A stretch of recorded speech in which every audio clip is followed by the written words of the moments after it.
All right, joining us now is somebody who's no stranger to this show, Eric Peters. Always great to have Eric on. I had him on, well, I didn't have him on. I had his article on, which is the same as having Eric on, talking about what was going on in Minnesota. He and I are of the same mind on all these different things. And so I wanted to get him on to talk about what's going on with cars as well as what's going on with the insanity in this country right now. Thank you for joining us, Eric. Oh, absolutely, David. But do I get a medal? I need a medal. And if you don't give me a medal, there's going to be repercussions. I'm not going to feel very peacefully inclined. Yeah, somebody put together a clip of him saying, we're not going to have men taking women's medals, you know, about the tranny stuff, right? And then they had a clip of him saying, yeah, she gave me her Peace Prize. So it truly is amazing. And it was also the intimidation that you see he's able to put on people, foreign and domestic. You know, she has to give him this Peace Prize because if she doesn't, she's going to be on his bad side. Who knows what he'll do? I think it's kind of interesting that they continue to refuse to say that that this guy they kidnapped is actually the head of state. They say he's not legitimate. They had an election and he didn't win the election. And so it's like, okay, well, you know, then you got a couple of people that you got in mind that won the election, right? Machado was ahead in the voting, and so she got taken away. She wasn't allowed to stand in the election, but another person, Gonzalez, was. And so you would think that if they wanted to support quote unquote democracy, that they would put one of the two of them in. But instead, they're going to have Marco Rubio be viceroy. Of course. Doesn't that tell you something?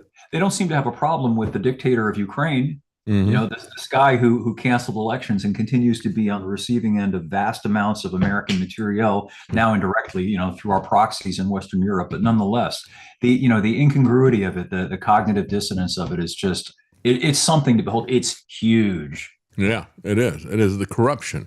And, you know, it's funny, even Bill Gates, we had a quote we played of Bill Gates saying, well, you know, Ukraine has been understood by everybody to be the most corrupt country on earth. It's like, you know, why do you think our politicians are handing them money? Because they can get it back in the back door. That's a real admission, I think.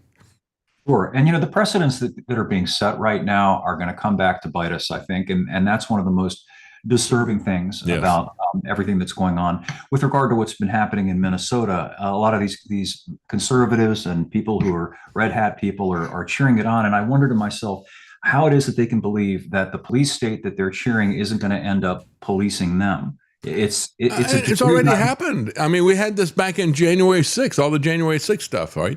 We had a lot of people showed up and they were peacefully protesting. You had some people who got violent, and it's like, okay, fine, you can punish those people. But even for everybody, even violent people, the punishment was extreme, unusual, and not valid because of that. But then they had other people who were just there. They were treated like they were violent. And you had a woman who was shot in the head when the police officer was not threatened and got away with it. But, you know, the conservatives who were outraged about that before are now cheering it when it's done against the people that they hate. That's the amazing thing. Yeah. Well, yeah. And it's going to make it very difficult for me to have much sympathy for them when it's their doors that get kicked down the next time around. That's right. Maybe they think that Trump is going to be, El Jefe dictator in perpetuity, but the man's almost 80 years old. You know, that's, I suppose he could spend the midterms, and I suppose that, we could end up having an American Brezhnev, until he's 90, maybe. Yeah.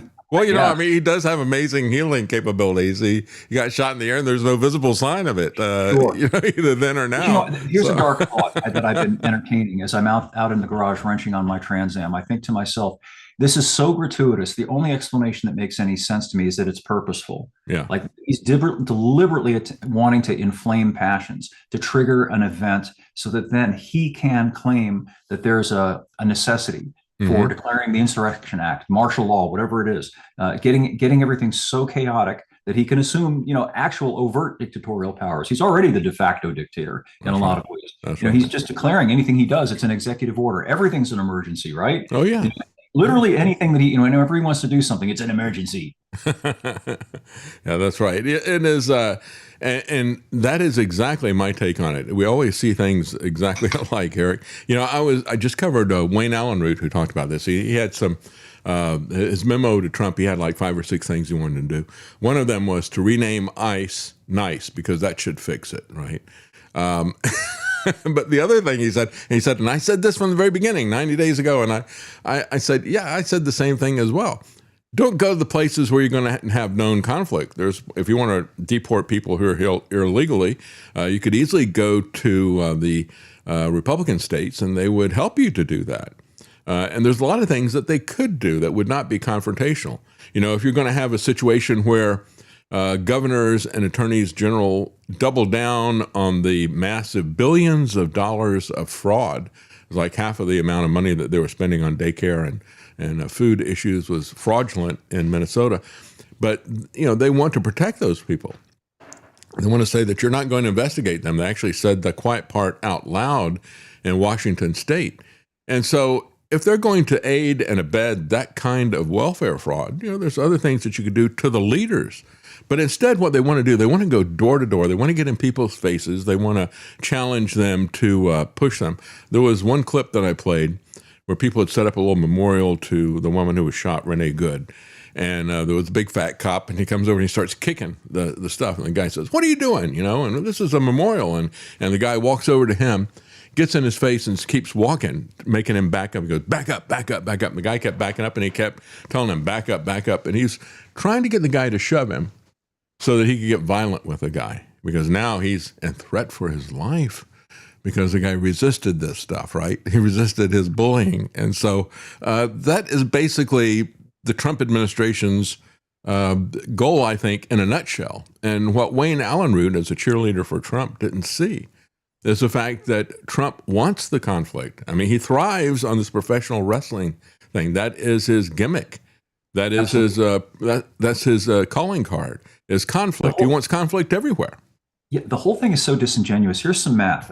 They claim, the administration claims, something around the order of 75,000 of these illegals have been rounded up and deported thus far. So 1 year in, 75,000. Mm-hmm. Okay. So if we factor that out over the remaining 3 years of Trump's presidency, that amounts to what, about 300,000 people? Mm-hmm. Now, on the low end, we're told that roughly 10 million illegal aliens have come into the country over the course of the Biden second term. So it's a rounding error. It has no meaning. You know, if they round up and deport 300,000 of these people, it means nothing, and nothing fundamentally changes. So why are they doing it? And I believe that the reason that they're doing it, among other things, is to normalize people, normalize the presence of military clad enforcers on American streets, and getting Americans habituated to seeing people literally grabbed. And I'm not defending illegal immigration. I'm saying that there's something unsettling about seeing people grabbed and stuffed into the back of unmarked vehicles and taken away for, who knows what, anybody, that could happen to anybody. And that's just the point. It's going to happen to everybody if this is normalized. That's right. We've got used to as a culture having to, stand there with our legs spread at the airport and let some government goon touch us and go through our things, in the name of protecting us from the terrorists. That's right. This is exactly of a piece. It's the same thing. It's just getting Americans used to something. And once they're used to it, then it will be expanded. You're absolutely right. That's what I say to people. I say, be very wary when the government that has created both parties have created a problem, like the open border immigration thing. And I've said for the longest time, it's the welfare magnet, stupid. It's not a wall. It's not anything else. Just stop paying people who come here to live for free, right? The welfare system's bad enough. We don't need to extend it to the entire world. But, when the government creates a problem and lets it fester for a long time, and then they come in with some authoritarian solution, always be aware. I mean, that is the biggest tell that's out there, isn't it? Absolutely. And as you say, if they were being genuine about this, the easiest way to solve the problem is to cut off the benefits to people who aren't American citizens and not entitled to them. You and I, we go to the pharmacy to get over-the-counter cough syrup, and we have to present ID. American citizens have to present ID for all sorts of things. Okay. That's right. So if somebody applies for government benefits, they should have to produce ID establishing that they are minimally legal residents, if not citizens, in order to access these benefits. And if they can't do that, no benefits. And then you get rid of most of the problem. And another thing you could do is do something about these big corporate employers that hire these illegals. Sanction them. make them pay for the local services that, that are incurring costs because of all the illegals. Fine them financially. You don't have to turn America into a police state. You don't have to have body armored, automatic weapon toting soldiers on streets. It's very simple. Just stop as you say, stop the incentivizing, stop offering free things. And then the people who are here want to work, the productive ones, I don't have an issue with that. Yeah. One of my oldest friends is a guy who, has some of these guys working for him, and they work hard. I don't mind those guys. They're not taking money out of my pocket. I don't like the leeches and the parasites, and most people don't. And it's reasonable to not like that, but that's what they're manipulating us with. That's what they're using against us to get us to go along with this burgeoning police state. You're absolutely right. Yeah. I have called Donald Trump Precedent Trump for the longest time, because that seems to be what his role is. Let's set a precedent, and we're going to take the gun and do the due process later type of thing. And, we talk about them arresting innocent people. I talked about I'm sure you saw the situation of the Hmong guy. I think I'm pronouncing that correctly. Hmong. They're from Laos. And they took this 56-year-old grandfather. 10 to 15 guys crashed through the house, drug raid style. Okay, this is something straight out of, I'm sure you're familiar with Brazil, done by Terry Gunn. This is straight out of Brazil, right? And so they're looking for Buttle, but they go after Tuttle, right? And they kick the door down. They grab this guy. He's sitting in his living room. He's in shorts with no shirt. They drag him out in the 10-degree weather, wearing just Crocs, his shorts, and he grabbed the blanket from his 5-year-old grandson before they took him outside. And that's it. That kind of harassment that's happening. He was the wrong guy. He was not the guy they were looking for. They put him in the car. They drive him around for an hour. He keeps telling them, I'm an American citizen. He has been for over 30 some odd years. He's never had any legal issues with anything. And so after they finally check him out, they bring him back and just dump him off like nothing ever happened, right? And this is exactly what Trump was talking about doing with guns. Take the gun and do the due process. Now they're going to grab the man and do the due process later. It's like, why don't you do an investigation? Why don't you get a search warrant? Why don't you know who you're coming after? But what they did was they backfilled all this stuff with lies from Kristi Noem's department. They had her secretary come out and say that, they were looking for 2 guys who were convicted sexual predators that were there at that address. And the family came out and said, no, we don't know anybody. We don't know who those guys are. They've never lived here. We don't know them at all. And our guy doesn't have any issues with it. And they put out the pictures of these guys, and they're young men. This guy's 56 years old. There's absolutely no way that you would mistake this guy for those guys. As everything that they do, Eric, is a lie to start with. It's just like Kristi Noem and that Renee Good shooting. The first thing she says, they were stuck in the snow and they were attacked by a car. And it's like, none of that is true. Right.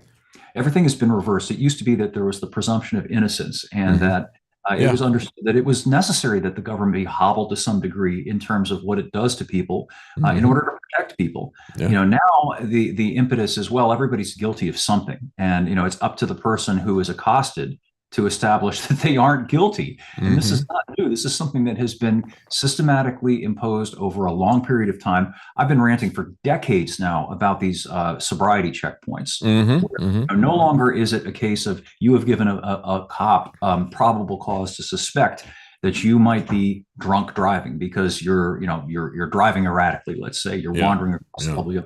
Instead, they just set up these dragnets where everybody who just happens to be on that road has given zero probable cause. They have to prove to the satisfaction of the cop that they're not drunk. And how do you prove it? In Texas, they had involuntary blood draws. I mean, these are people going to pull you over and they're going to strap you down if you don't want to do it and take blood out of you to prove that you're not drunk. It's like, that's insane. They expect people to perform roadside gymnastics. Most people aren't athletes and gymnasts. So, you're out of your car with a light shining in your face and you're supposed to stand on one leg and recite the alphabet backwards. And, if they set it up so that it's guaranteed you're going to maybe waver a little bit. And then, as you say, that becomes the pretext for dragging you to the hospital and a forced blood draw and all of this stuff. And all of it is a complete vitiation of the Fourth Amendment. The Fourth Amendment says, that you're not supposed to be subjected to searches absent probable cause or a warrant issued by a judge. Nobody cares about that anymore. That's right. If they were to do that to me since my stroke, I would fail. Right. Stand on one leg and whistle Dixie. It's like I can't do that anymore. So yeah, it's insane. But you got an article about tell us a little bit about that, the background of this story, where there was a guy who didn't have a tag on his motorcycle. Oh yeah, this is really an appalling story. Again, it's another example of the escalation that ensues over these trivial, pedantic, no harm involved to anybody offenses. There's a guy out riding his motorcycle. He's got his girlfriend or wife on the back of the bike, and apparently he didn't have a plate or a valid plate on the bike. And so, a cop rolls in behind him and lights him up, and he's going to pull him over. Now, I'm not suggesting that it was right of the guy to take off, but I understand. Yeah. He's potentially facing, having to pay hundreds of dollars in fines, maybe getting his bike seized. What? He wasn't speeding or doing anything. He's just out riding his bike. Anyway, so he takes off and a pursuit ensues. He ends up wrecking and dying. He and his passenger are both killed. They lose control in a corner. And that's it. Over this sort of nonsense, high-speed chase. And an additional facet of it is that in the course of pursuing this guy, the cop is driving with extraordinary recklessness on these backcountry roads, taking corners in the opposite lane or halfway in the opposite lane, blind corners. It looks to me to have been 80, 90, 100 miles an hour on a road with a 35-mile-an-hour speed limit. At one point, he barrels through this kind of a small town looking thing. And you could just imagine somebody's walking across the street or, they're pulling out from a side road and boom, there's a catastrophic wreck, all because this guy just had to catch that guy, on the bike, had to get him for, affronting the authority of the state because he wasn't displaying his proper ear tag. Yep, that's right. And, that really does reflect back on this Renee Good thing as well. Because you look at the situation that's there, I don't really know what's going on. It doesn't appear from the videos that were taken and from the cop's own video, it doesn't appear like she'd really even panicked or trying to flee. There were people that, one person said, get out of here. The other one says, get out of your car. So there was a little bit of perhaps confusion on that part. But even if she was trying to just drive off, there wasn't anything that looked like she was trying to, she was moving pretty slowly. And the fact is that she backs up and then turns her wheel immediately. And I looked at that and it's like all these people saying, well, that shows that she's trying to run him over. It's like, no, she's turning her wheel away from him. It's like, have you ever driven a car?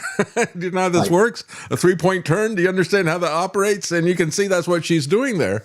And then you can see from the cop's perspective of his own footage that he rushes forward and still he doesn't get hit. And so I think that was really what was happening with it. But, in terms of the high-speed chases, a lot of police departments have said we're not going to do that because it puts a lot of people's lives at risk.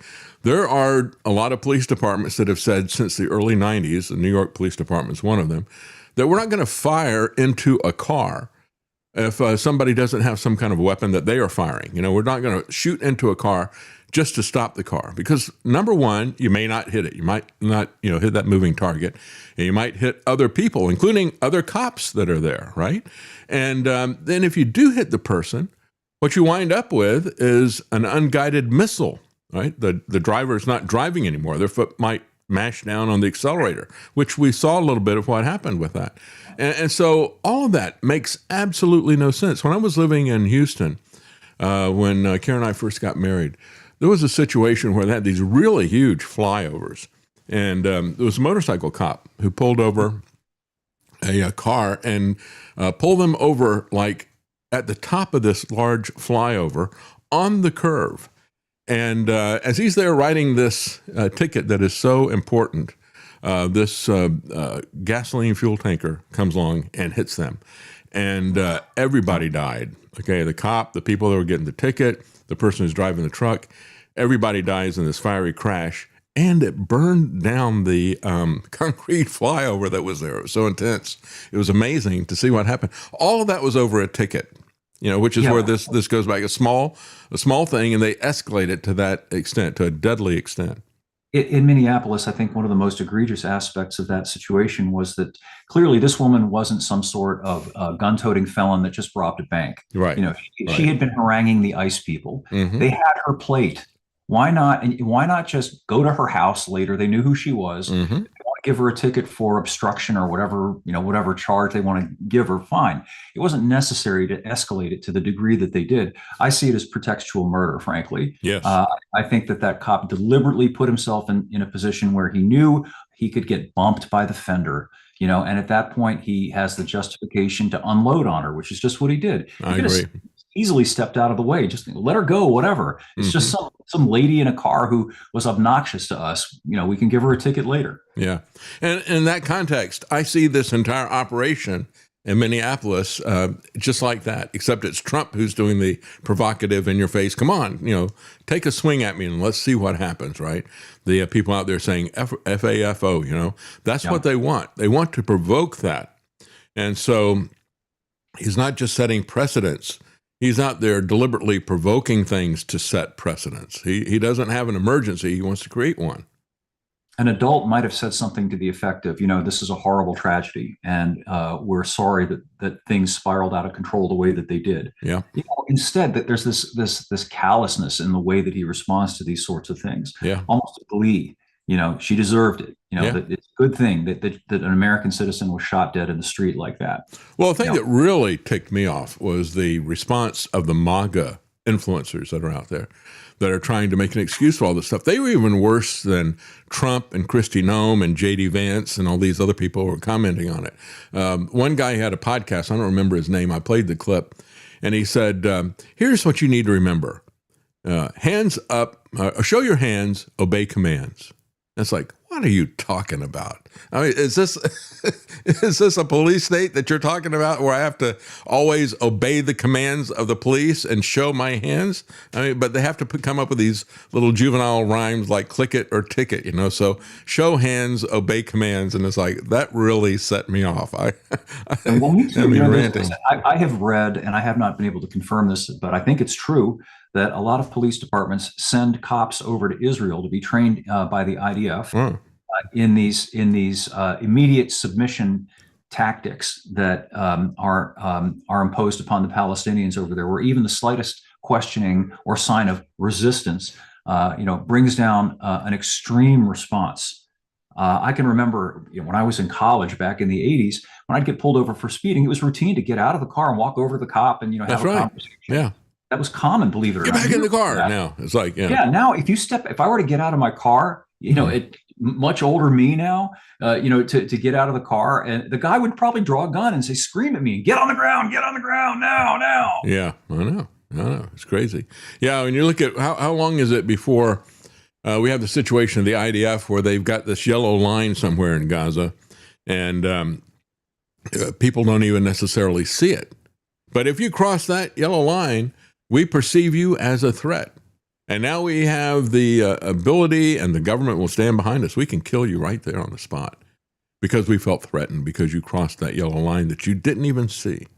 Yeah, that makes a lot of sense. Of respect for life, and the callousness and the brutality is something that should be concerning to everybody. That's right. Because once this thing starts to metastasize, you get into a point where life is cheap. And you end up in these hard third world countries where people just, you see a dead body in the street. Some guy just got shot and everybody just keeps on walking. It becomes commonplace. It becomes nothing to even to remark about. Well, again, and you look at what President Trump is doing. When he kidnapped Maduro, I thought the funniest take on all that was Jon Stewart, who said, we imported this guy. We didn't deport him. We imported him. That's hilarious. That's exactly right. Yeah. But, when you look at the kidnapping of Maduro, immediately you had people saying, well, we should do some Russians were like Alexander Dugin, hardliners were saying, why doesn't Trump do that to Zelensky?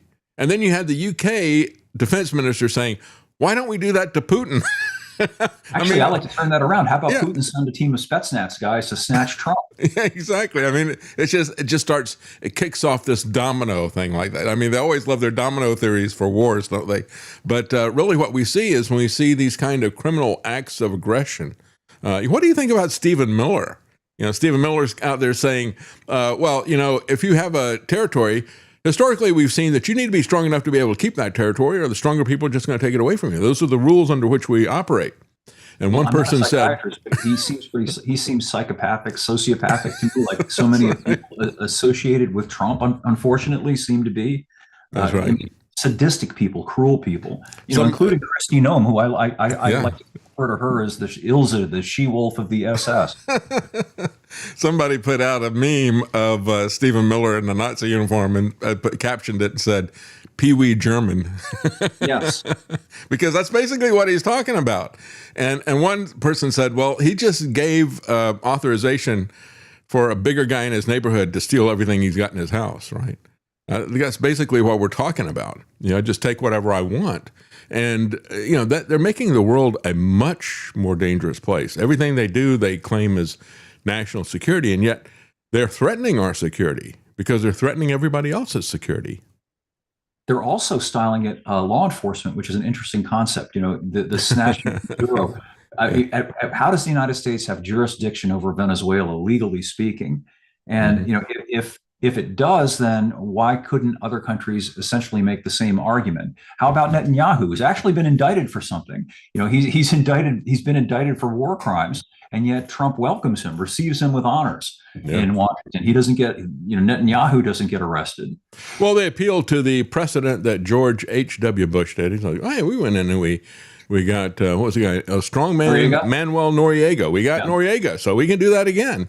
And that's the danger of these precedents. Once somebody does it, you're going to have another president that comes down the line and says, well, so-and-so did it, so I can do it as well. I call it whataboutism, because every time you point out something that is wrong or criminal about Donald Trump, you always hear the MAGA apologists say, yeah, but what about what Hillary Clinton did, or this or that. So it's always whataboutism, as if that somehow excuses it. Again, we're at a point in the history of this country where principles don't matter. No. Everything's situational, everything's subjective, and ultimately it comes down to which party is in power, or which wing of the party is in power. And it reminds me, it's so mirror-like of Orwell's 1984, where he talked about he created this wonderful scene where Winston Smith, the character, is attending a party rally. And the party orator is giving a harangue to the crowd. And somebody walks behind the party orator and hands him a piece of paper. And immediately the orator changes from a rant against the war being, I think, with Eurasia to a war being with East Asia. And the crowd, it immediately percolates through the crowd that the political position has changed. And they just continue to roar their approval of the diametrically opposed position, having understood that, this is the new orthodoxy that has to be cheered. Yeah, that's right. Well, while we're talking about orthodoxy that has to be cheered, I mean, that's one of the things about AI and the way that it is going to be used to make people, there was just, they've already started putting out RoboCops in China. For right now, they're just kind of surveillance devices and, meter-maid safety nannies that are out there, nagging people and things like that. But they're making them to look humanoid, actually making biped versions of them now, and they can walk from place to place. It's not that much further out that they're going to start replacing these human robots that are dressed up as armed government workers. And they're pretty soon they're going to be replaced by the mechanized armed government workers that are out there, I think. But you got an article about AI along for the ride. Talk a little bit about that. Yeah, well, it focuses on a new Volvo electric vehicle. I think it's the EX60, and they're incorporating Google's Gemini AI into it. And of course, it's being presented as a helperson kind of a thing, because they created this problem of having these touchscreen interfaces in the car that make it difficult to control things while you're driving, because it's kind of hard to. It's ridiculous. Yeah. So instead of that, now you're going to have a conversation with the Gemini AI and ask it to do things. So if you need the stereo to change its station, it'll do that. It'll do all sorts of things. It can make all sorts of adjustments while you drive. But beyond that, ultimately, what people don't see is that this is going to be used to control us, monitor us, and control us. In this case, Volvo is not only incorporating the AI. In addition to that, they are giving their AI direct feed access to the cameras that are in the car.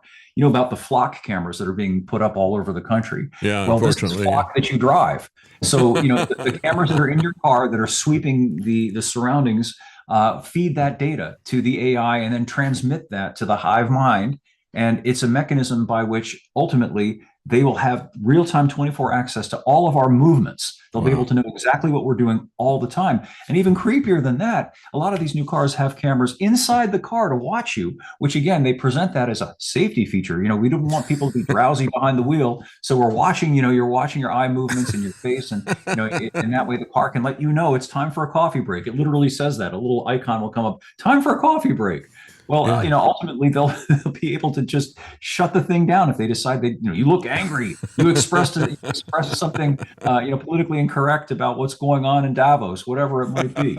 It's horrible. Yeah. Lance put up a comment and said, Gemini, tilt the air vent up. No, a little less. Wait, go back. No, not too far. That's what you're going to wind up doing. Why can't I just have a little mechanical thing that I just reach over with my hand and move it? Right? What is the problem with that? End of us. Do you remember the reboot of the Battlestar Galactica series that aired back in the early 2000s? No, I never saw that. Yeah, it was really good. One of the interesting things about it was that the ship that survived the Cylon attack, the Cylons are these AI robots. Right, They I know that. Back into the fleet because the fleet used AI. So they turned off all of their defenses except for this one old antique ship that was analog. And still had everything hardwired. So that one ship, which was the Galactica, managed to escape. And that was the premise. And I think there's actually a lot to that. I think that us being connected to what they refer to as the Internet of Things is going to be our undoing. And I think that it is the smartest, wisest thing we can possibly do to disconnect from all of that. That's right. Yeah, we're going to have these flock cameras everywhere. Have flock cameras in the car. We're going to flock around and find out, aren't we? Right. So, that's been one of my pet peeves about this interface that began with Tesla, where they put that touch screen in the middle because I guess it's a lot cheaper than making mechanical knobs that are going to last for a while. And, again, even changing the air vents that are there. And it's unnecessarily complicated. It's difficult to use. And isn't it interesting, and I think you and I have talked about this before, the fact that they can do that kind of an interface. And it's very distracting because you're trying to pinch and zoom and there's no tactile feedback. So you got to take your eyes off the road to do it. And yet if you are using a cell phone, they'll give you a ticket. But if you're driving one of these cars, hey, that's all just fine. Not a problem at all, but it is very distracting. I have rented cars that have had that kind of stuff in it. And, it is impossible to do anything while you're driving with them. Even the simplest things, changing the volume of air or the direction of the air or the volume of the radio and that kind of stuff. It makes it impossible to do that. And then they take things like the door handles on the Teslas. We've had a lot of reports about how people have been trapped inside because they have an accident. Now the door handle that's under software control doesn't work anymore. I had a friend who has a Tesla, and he got stuck inside of his car for quite some time. Fortunately, he had his phone with him, and he could call tech support. But he had to call tech support to get the door open on his car. It's like, This is crazy. Absolutely crazy that we turn our life over to these complicated systems. And I think if we look at the bigger picture, that is kind of what has happened to our entire infrastructure. We are on the cusp of something really, really bad happening to us. And it's such a complicated, interconnected, just-in-time delivery system that it wouldn't take much to disrupt all this stuff and create total chaos and havoc because the complicated, unnecessarily complicated in many ways, system that we live with. Yeah, I agree. It's gratuitously complex. And by the way, while Tesla was the first to pioneer those their flush-mounted door pulls that they extend when you approach the car, and so then you have something to grab to open the door with. The problem is that if there's an electrical failure, then you can't get in the car. And compounding that problem, Teslas have laminated side glass that's very difficult to shatter. So you remember I think it was I can't remember the family relation of Mitch McConnell, a woman. She's like some tech lady, big billionaire person. Anyway, she was apparently a little bit drunk and backed her Tesla into a pond. And it was something that was completely survivable. It wasn't a high speed thing. She just rolled backwards into the pond, but they couldn't get her out of the car because the car shorted out in the water and they couldn't get the doors open and they couldn't smash the windows open. So she drowned to death. Wow. You Wow. know, and again, it's not just Tesla. A number of higher end vehicle manufacturers now are emulating it, and they've got the same types of door pulls, and it's totally gratuitous complexity. Yeah. I'm not a Luddite. I just don't like technology for its own sake and complexity for its own sake. There's no meaningful improvement. I mean, is it that difficult really to pull a handle? That's It's geekism, right? It's like, hey, yes. look, guys, this is really cool. Look what I can do with this. It's like And your they don't science take into project, account too right? that these systems are fragile. You know, a car is subjected to a lot of environmental harshness. You know, Yeah. it's hot, it's cold, it gets jostled and bumped. So what works when the thing is new maybe isn't going to work so well when it's 8, 9, 10 years old. You know, there's going to be a failure at some point Hmm. where it would have happened before, and the failure is going to involve a lot of money and hassle too. You That's know, right. because having something simple like a pull, you know, I mean, you know, a monkey could change a door pull with a screwdriver and a few basic hand tools. But when it's this complicated electronic system and you've got body control modules and computers and all this stuff, you know, now it's something that you end up having to have the thing towed to a dealership for and end up spending, you know, orders of magnitude more money to have the problem fixed. It's stupid. It's almost a childish fascination with tech for its own sake, like a seagull that is like dazzled by a piece of tinfoil at the beach that keeps pecking at it. Speaking of foolish complications, we've got bricked Porsches. You've got an article about that. And I just saw that they'd been doing really well the last couple of years. They'd had very good years. This last year, their sales were flat or declined slightly. Is it because of this, or is it something else? What is this about, the bricked ones? Well, this particular thing touches on what we have been talking about. Nominally, it's about their anti-theft system. I think the acronym is VTS, and apparently, it's one of these systems where if the hive mind senses that the car hasn't reported in after a while, then it will disable the car because it thinks that the car was stolen. In other words, it's some kind of an anti-theft device. But it points out that the cars can be disabled. All these Porsches in Russia, I should back up. All these Porsche models that are in Russia just don't work anymore all of a sudden. They've been effectively bricked and turned off because a signal was sent out to the cars telling them to shut off. Wow. That's the key point. That's the key take-home point. And it's not just Porsches. You and I have discussed this before. Connected vehicles, which means any vehicle that can receive over-the-air updates to the software that runs the computer. These have become essentially standard now, and they have been since around 2015-ish. So, you know, for about 10 years now, all the vehicles that have been sold, not just high-end cars like Porsches, are connected. You know, they receive updates over the air. And implicit in that is the ability of an external force, whether it's a hacker, or it could be the government, or it could be the vehicle manufacturer, it could be a variety of different sources, is capable of interfering with the operation of your car and of shutting it down. Another example of it goes. So goes let back, me ask you: is this happening in Russia? Is this happening because Germany doesn't like Russia, so they're disabling Porsches?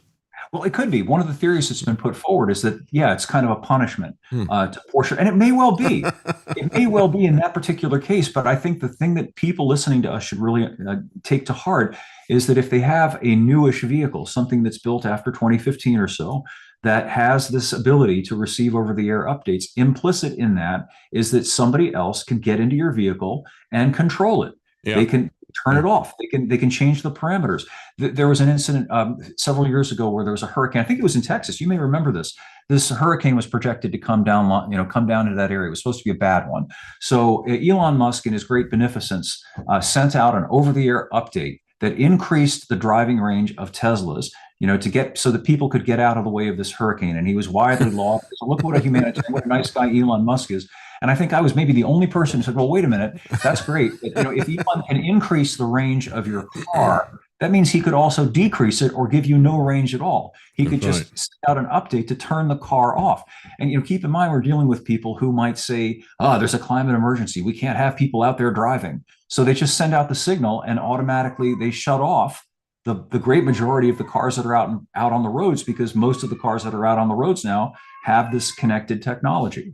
Yeah. And as a matter of fact, talking about a climate emergency, did you see that Germany just told Toyota that they had to turn off the auto start, so you know people would start up their car. Oh, yeah, to warm your car up. Yeah, that's right. You start the car early before you get in it, so you can de-ice it and warm it up and that type of thing. They said, no, we don't want your internal combustion engines idling needlessly. So we're going to have to, so Lexus and Toyota just did an over-the-air update to delete the ability to do that. Correct. It's pretty amazing. And that just speaks to what we're talking about. Yeah. They have the capability to control all sorts of things about your car without your consent. And it's a frontal assault against the whole concept of private property. I mean, you bought the thing. It's your property. You supposedly own this. Your name is on the title. You paid for it. And yet this external third party, this party out there can exert control over what is supposed to be yours. And if somebody else can exert control over the thing, then it really isn't yours, is it? That's right. That's right. And of course, adding to all of this, they're allowing EVs and hybrids to heat up early. You know, they get an exception to all of this stuff. One person said, well, wait a minute. I guess this is because the politicians can't tell the difference between a building and a car. Sure. So, you know, it's like we got both of those. One of them you're allowed to heat. The other one you're not allowed to heat. Well, it's one of the fatuities that has been a part of this whole EV thing since the get-go. The idea that, well, it's okay to have carbon emissions, as they put it, if they come from some a power plant, you know, or some centralized location where the power is generated. But it's a bad thing, you know, if it comes out of the tailpipe of a car. Even though when you look at it, the amount of CO2 emissions, even if you buy into that whole thing, that emanate from, say, a natural gas-fired utility plant are enormous, you know, compared to the trivial amount that comes out of the exhaust pipe of a car. Or something comes out of one of Elon Musk's rockets, you know, that are going up. But it was a few years ago, you and I were talking about this very thing and pointed out that in India, the fuel, the power plants that were providing power to the grid were so dirty because they were allowed to make them cheap and dirty. You know, the Paris Climate Accord of 2015 that allowed India and China to build as many and as dirty a power plants as they wished. No restrictions whatsoever. And so the power grid was powered in India by power plants that were so dirty that if you had a car that was a gasoline engine, you would emit less than they did. If you had a car that got 30 miles per gallon, you would be using less of their measured emissions than if you had an electric vehicle that was charged off of the power grid that was sourcing off of these dirty power plants. And so we said, well, maybe what we could do is just put a great big balloon on the back of the tailpipe and just collect all of the gas until it gets really big. And then you have to drive to a location of a power plant and let this thing go. Because it's okay if it goes in the atmosphere at a power plant. It's just not okay coming out of your own tailpipe as you're driving around. It'd be funny if it weren't so stupid, right? Yeah. Yeah, well, you know, just match their stupidity, I guess. That's amazing. Well, what else is on your radar here? I see that you had an article up about Camaro may be coming back. What do you think there's about that? Well, there's a rumor. There's nothing that's been confirmed definitively, but GM's president, Mark Royce, has hinted that they might bring back the Camaro. Now, the Camaro was last available in 2024. Previously, it had been available all the way back to 1967 as kind of a GM version of the Camaro, and it was a hugely successful car. The problem was that over the years, it got progressively more complex and expensive, such that by 2024, even the base Camaro, the least expensive version of it, was nearly $32,000. That's the problem. You know, some people would say, well, it was an impractical car. It had tight back seats and, you know, you didn't have a lot of room in the trunk. Well, that never was a problem for Camaro in its heyday. Right. I did a little digging. I know a lot about these generation cars because I've been a fan of them for many years and I've owned a number of them. Well, 1978 was the high water mark for Camaro. And during that year, Chevy sold something like 270,000 of them, which is an astoundingly huge number of them. And you and I can remember back in the 70s and 80s, they were everywhere. Oh, yeah. Just absolutely everywhere. And well, that was because the base Camaro back in 78 was $4,400. And if you plug that number into the government's sketchy BLS inflation calculator, which probably is way underestimating it, but anyway, it comes out $22,000. I kind of think if people could buy a Camaro today for $22,000, probably they would. The difficulty is that the typical demographic for that car is mostly young guys, mostly guys under 35 buy Camaros. That's, it's that kind of a car. Mm-hmm. The problem is that most young guys don't have $32,000 plus the insurance, plus everything else that goes along with it to buy the car. So it's mostly an older guy's car. And, you get to be older and it gets to be hard to get into one of these little cars and, unpleasant. You probably I can testify to that. Yeah. Yeah. You're probably married and you got kids and it's just not that practical. And unless you're very affluent, you can't afford that second impractical car, the fun car. Mm-hmm. You have to buy one car. So typically people will buy a crossover or an SUV because it's suitable for a family. It's practical. Mm-hmm. So that's the reason why Camaro got canceled chiefly. Mm-hmm. Now, what I'd like to see is them try to return to the roots of the car and bring back something that's much less expensive and something that's much more basic. Mm-hmm. In 78, the Camaro, it didn't have, like the standard Camaro did not have power windows or locks. It had a manual transmission. Mm-hmm. It had a sturdy 6-cylinder engine, Mm-hmm. and that was just fine. Mm-hmm. It was a fun, sporty car that was affordable. Now, if you look at like the base, I don't even know why they use that term anymore. The base trim. The base trim has things that would have been considered high-end, luxurious things. Once upon a time, everything has power windows, power locks, climate control, power seats, a great stereo, cruise control, and all of those things are nice if you can afford them. That's right. Yeah, I had a Mustang, a '68 Mustang, and of course it had the windows were powered by my arm, and no air conditioning, no back seat. Really, I can testify to how small that back seat was, and that wasn't a problem. It's still a very popular car. As a matter of fact, no air conditioning. But even in Florida, they used to have those, the triangle that is part of the, right behind the A-pillar. I don't know what you call that thing. Windows. But yeah, I used to be able to open that thing up and I could turn it. And so I would get a massive amount of water. Water. I guess if it was raining, it would be water. But usually it would be wind that's getting dumped into my lap and chest, and that would really keep you cool. The only problem with it was that the control that latched it kept popping off of the glass. They didn't glue it very well, and I had a hard time trying to get it glued back on. But other than that, the thing was very simple and very, very fun to drive. And when I got rid of that, I got a car that was even more simple, and that was the Triumph Spitfire. But it was also mechanically unreliable. It had a lot more things than just the little shutting, the little control on the window that popped off.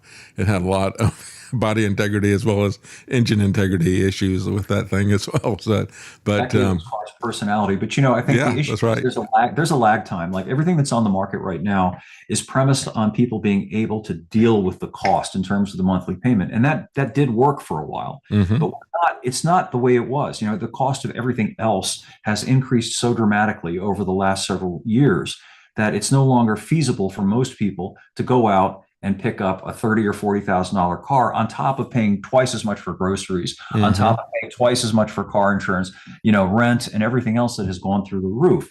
So, that's why it's no longer, to use the favorite word of the progressives, sustainable. Yeah. So if we went back to a situation where certain options were simply a la carte, like they used to be, Yeah. you get the base car, there it is. You look at the options box and you see how much if power windows cost $300. Okay, I'll buy that. But, if I can't afford it now, I'm going to skip that this time. I'd like to see things get back to that. So that more and more people could once again afford cars and fun cars. I think it's sad that, most of the fun cars now are very expensive cars. So, only older people and the handful of other people who aren't older and have the money can afford to indulge in them. And that's undermining everything that I like about cars. The whole point is to have fun while you're driving and to enjoy the freedom of mobility. And, people are being turned off to that, especially the younger generations, because they can't afford it. Well, a good example of that is Jeep. Look at what Stellantis has done with it. They've added all the bells and whistles and luxury appointments to the Jeep that now they're not affordable to anybody. They have completely lost sight of what their target audience was. These are people who wanted to grab this thing and go out, in the rough with this stuff. And instead, what they're doing is they're adding everything that they can think of to it, so people can't afford them at all. Well, there's some good news there, though. A couple of days ago, Stellantis, which is the parent company of Jeep and Chrysler and Dodge and Ram trucks, announced that they were, I love the phrase, pulling the plug on their plug-in hybrid versions of Jeep vehicles. They had been trying to sell, if you can imagine it, they tried to sell it, they called it the 4xe version of the Wrangler, and it cost $20,000 more than the Wow. Wrangler that didn't have the hybrid drivetrain. And the big sell, according to Jeep, was, hey, you can drive this thing 20 miles on battery power alone. That's worth $20,000 more. I mean, it was, they pushed the price of the thing up to nearly $50,000 for a Wrangler. That's insane. Yeah. Especially because, a lot of people like take this out in the outback or whatever. And that 20 miles of driving without any gasoline doesn't really make any difference because you're going to be going a long way before you get to where you really want to play with the thing, right? Yeah, absolutely. Yeah. They undermined everything that was the point of owning a Jeep, which is simplicity, ruggedness, durability, and turned it into kind of a rich suburban person's plaything. And the problem with that is there are only so many rich suburban people who want to have like an image of being, hey, I've got a Jeep and I'm rugged. Look at me. As I park it in front of my McMansion. That's right. Honda's killing the motorcycle. That's one of your articles there. What's going on with that? Well, that's a bit much, but I don't like the trend. Yeah, they, and they've done this in the past. They're trying to broaden the market and they're trying to reach the younger demographic in particular by essentially taking the manual transmission out of the equation, which to me, if you do that, it's not a motorcycle anymore. There's a name for what that is. It's a moped or a scooter. and you're not, and I'm not slamming either of those things. That's right. For mopeds and scooters. I don't have an issue with it. They make a lot of sense for a lot of people, but it's not a motorcycle. A motorcycle has a manual transmission. Part of the experience is shifting through the gears yourself and having that additional level of control over the bike that you don't have with a moped or a scooter. And I know, I understand the dynamic that these a lot of the younger generation have never done what you and I did when we were kids, rode dirt bikes, and learned how to ride a bike, riding a dirt bike. They've not done that. So they're trying to get that new buyer demographic in because they understand that right now the typical buyer of a new motorcycle is a guy our age, and we're not going to be buying many more motorcycles. That's the bottom line. That's right. They know that people are aging out of that market. So, they're trying to get the young crowd in, but I think it's self-defeating to do that because ultimately it really isn't a motorcycle. Yeah, I've never really, I never rode a motorcycle, but I did enjoy riding little scooters on the beach in Daytona Beach. I was really upset about the fact that when I took Karen back about a decade ago, and we went over to Daytona Beach where my family used to go frequently because it's only about 4 hours away from where we used to live in Tampa. And they won't even let you on the beach anymore. I mean, you go back and you look at, Daytona 500 really originally was a race that was on the beach.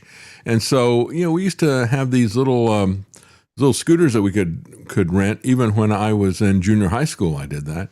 And, they said you got to only drive it on the beach and you can't take it out anywhere else. And, they would only go like 30 miles an hour. It was a lot of fun. And now you can't drive anything on the beach. So all that stuff, it's like a ghost town there. It's amazing.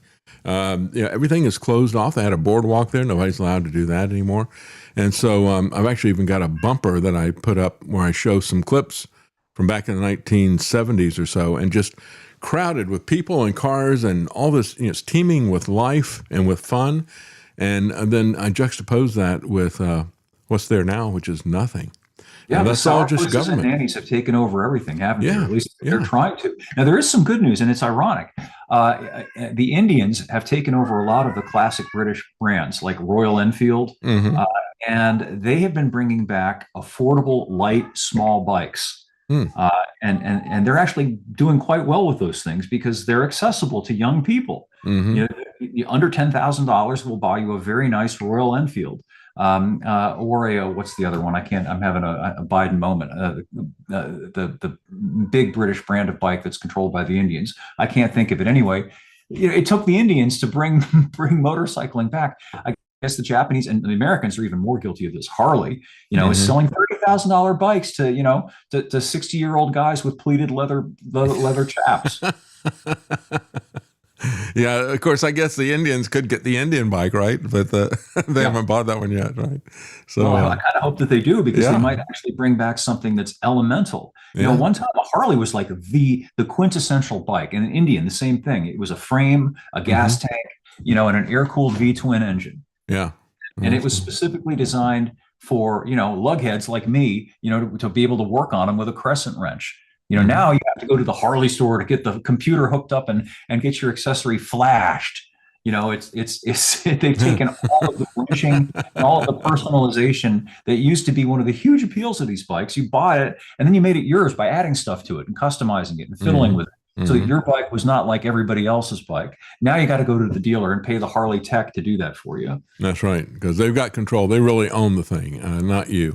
And of course, you and I have talked about that. The Digital Millennium Copyright Act and the fights that were going back and forth and still are, I think, with John Deere and telling the farmers, no, you can't even buy the part from us and put it in. You're going to have us put it in so that we can set this up properly. Otherwise, we'll brick your tractor. I'm surprised that there hasn't been a revolt about that. Well, people are not happy with it, that's for sure.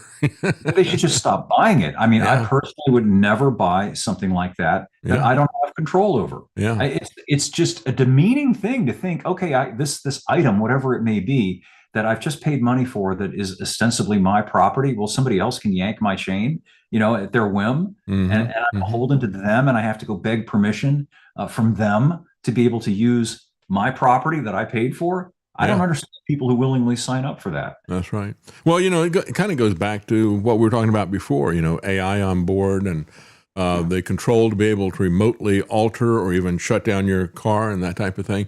The first time I really started thinking about that was with the death of Michael Hastings, a reporter that I still to this day believe that they killed him and that they did it with the Mercedes, because he was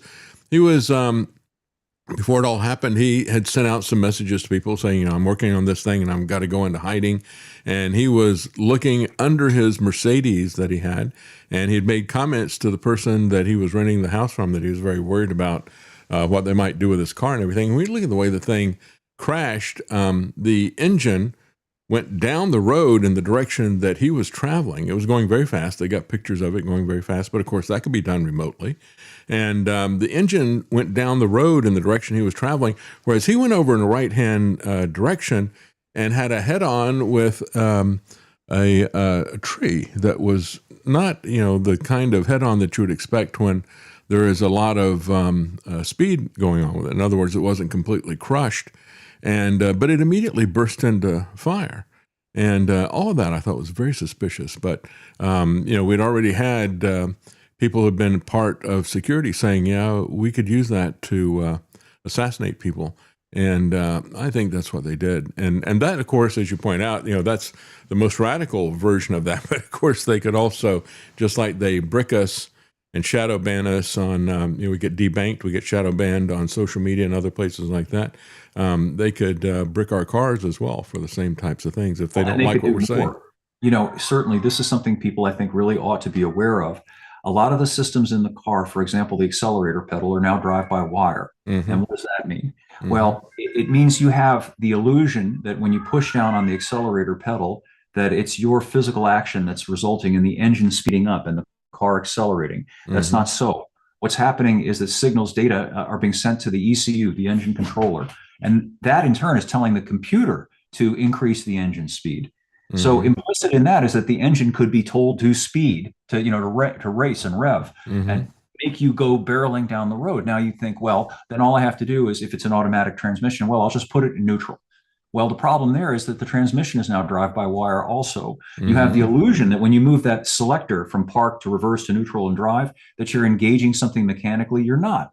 All you're doing is transmitting data to the computer, which then puts the transmission into reverse, neutral, drive, and so on. Well, what if it stays in drive? You're trying to frantically put it neutral to get the car. Also steering now, they have these lane keep assist things with electric assisted power steering that can exert physical control over your steering. That's right. And that could make the car steer violently to the left or violently to the right. All of these things are now part of the embedded software suite of pretty much all the new cars on the market. I'm leery of that stuff. I like mechanical things because mechanical things can't be controlled externally. That's right. So you got your accelerator, your brake, your transmission, your steering, all that is by wire. All that can be controlled. I remember Rowan Atkinson, and he said the modern cars, you said you don't so much drive them as you manage them, right? Yeah. And so he was talking about some of the hypercars that he was able to afford, but that has now been extended pretty much to everything under this kind of regime of drive by wire, hasn't it? Yeah, absolutely. It's a combination of synergistic things that aren't necessarily all malevolent. It's a way for the manufacturers to reduce costs. Hmm. It's rather than when a car comes down the assembly line in the old days, they had to have a guy making the fine adjustments to things like a throttle cable. The Hmm. throttle cable had to be connected to the engine, and then it had to be routed through the firewall, and then it had to be connected to the pedal, and they checked the tension on it and made sure everything was working correctly. Now it's just literally what they say, plug and play. Yeah, They yeah. the whole assembly comes down the line, plug, plug, plug, and it's cheaper from the standpoint of the manufacturer to do that. Saves them money, increases their profits. So it's not all evil, but it's still, it's still unfortunate and potentially very dangerous for us all. And again, to get back to what we were talking about earlier, it needlessly increases the complexity of the thing. Back in the olden days, like in my Trans Am, if the throttle cable binds or snaps, I can easily find and fix it. And a cable is like a $20 part. Well, if the electronics that control the drive-by-wire throttle fail, it's not likely you're going to be able to diagnose it yourself unless you've got the equipment to do it with. And it's probably going to entail expensive sensors and computer-related stuff that you're going to have to pay a dealer to fix. That's right. You have to have entire modules changed out and that type of thing. Every time we talk about this, I think about what the guys at Flying Miata were looking at, the various generations. The first generation, it's like, yeah, we can take out the small 4-cylinder engine that's in there. We can put in a big 8-cylinder Corvette engine. And so it's just kind of a mechanical thing. Can we squish it in there? Yeah, we can do that with this one. But then, and so the first couple of generations, it was like that. By the time they got to the third generation, there was a good bit of electronic control, and so it got a bit complicated. By the time they got to the fourth generation, however, it took them a very long time. They had to go hire specialists who could reprogram things because everything was interconnected. You couldn't just pull the engine out and put another engine in there because then it broke all these other supporting systems for ventilation and all this other. It was all tied together, and it all had to be reprogrammed. And that's really a good example of what's happening. You take a very simple sports car like a Miata and you make it complicated like that. Yeah, and essentially unrepairable except by a technician. That's right. That's right. Like I'm doing this project that we were talking about before. I'm converting my Trans Am from an automatic transmission to a manual transmission, and it's all mechanical parts. And as long as everything fits and lines up, it's going to work. My engine doesn't care whether an automatic transmission or a manual transmission is bolted to it. It'll work just the same. But with anything modern, if it was assembled and made at the factory to have an automatic transmission, if you wanted to put a manual with it, you'd have to completely change all of the computer stuff, reprogram everything to be in congruence. If you even could do that, it might not be possible to do that. Yeah, that's right. Yeah, that's what's happened to everything in our life. It's gotten hopelessly complicated and needlessly complicated, I would say. You look at all the things that are out there. Of course, it's made the guys who are the tech geeks in Silicon Valley, it's made them very, very rich. But it is much worse even than the planned obsolescence that we've seen for the longest time. Because what they've done is they've created things that are needlessly complicated, needlessly expensive, and under their control and continuing to be under their control. So it's a disturbing trend, isn't it? But and especially when we start to see AI moving its way into cars, I'm sure the geeks thought, "Hey, this is going to be great. We can talk to the car and it can talk back to us. This is like Knight Rider or something like that." That's without the attractiveness of it. There's a psychological aspect of it that interests me, in that it's a sad thing. People are being alienated from their cars because they don't understand them. That's right. Even people who are mechanically inclined, the tradition of the feeling that you got of, hey, I can fix this, or I'm going to do this to my car. I can do it. It's within my skill set. Now, it's a car is just a 2-ton cell phone.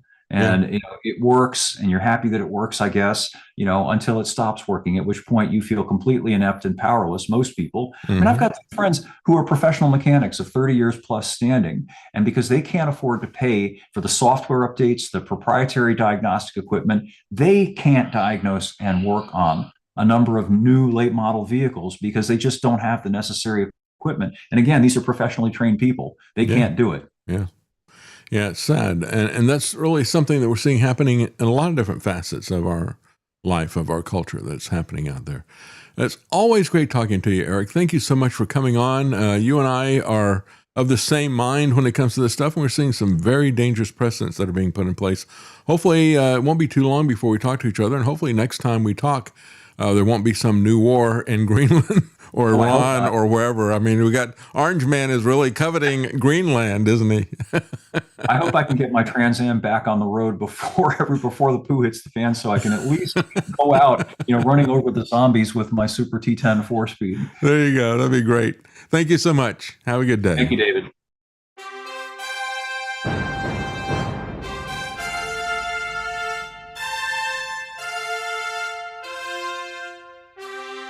The common man. They created Common Core to dumb down our children. They created Common Pass to track and control us. Their Commons Project to make sure the commoners own nothing. And the communist future. They see the common man as simple, unsophisticated, ordinary. But each of us has worth and dignity created in the image of God. That is what we have in common. That is what they want to take away. Their most powerful weapons are isolation, deception, intimidation. They desire to know everything about us while they hide everything from us. It's time to turn that around and expose what they want to hide. Please share the information and links you'll find at thedavidknightshow.com. Thank you for listening. Thank you for sharing.